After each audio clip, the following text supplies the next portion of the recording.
Welcome to Daily 5 for Monday, August 12th, 2024.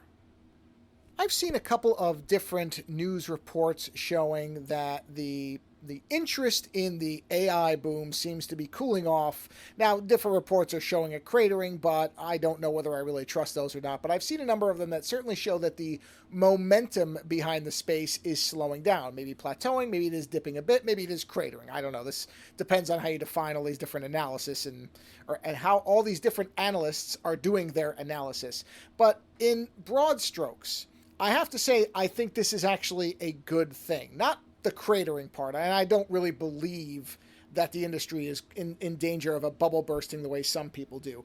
I do think that the hype bubble is finally beginning to deflate. Not necessarily popping, but is definitely coming back down to earth, because now we're starting to see what the costs are likely to be for some of these things. I just saw a item, I think over on Engadget, or maybe it was 9 to 5 Max, saying the projected cost for Apple Intelligence is going to be $20 a month, which I really can't imagine even Apple super fans paying.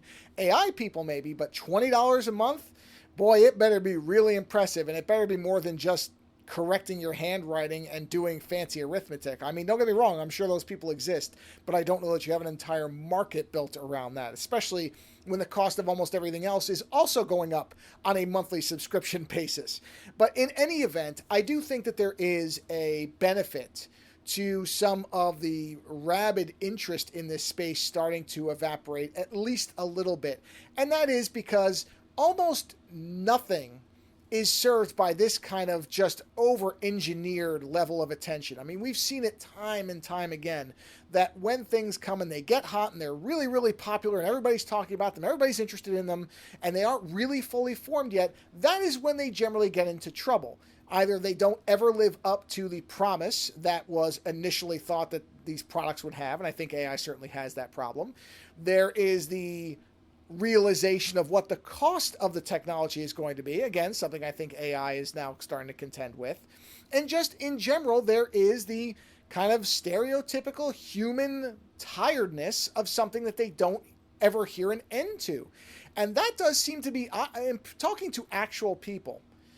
People are already sick of hearing about AI because it isn't really something they understand yet, and it isn't really in most of the products that they're using, and frankly, they don't really see the utility of it. And I'm just talking about ordinary people, not people that are within the tech industry, not people that are in certain... I mean, it's going to be very useful as a background tool in many different industries. It is likely that within 10 years, almost anybody entering into the workforce will be using some form of an AI-generated tool set without necessarily even knowing it or caring. It will simply be built in to whatever they use to do their job. I don't know that it's going to necessarily replace jobs, but it will augment jobs. It will be the whatever database thing that you feed whatever information you need to into to get a better result or to get it analyzed or presented in a certain way. And so we're all going to have this stuff around us. But as far as people talking to their phones or computers or using chatbots or interacting in some of the ways that a lot of these ridiculous demos show us doing, I don't think that's ever going to come to pass. Because, again, two big reasons. One, I don't think anybody really wants it.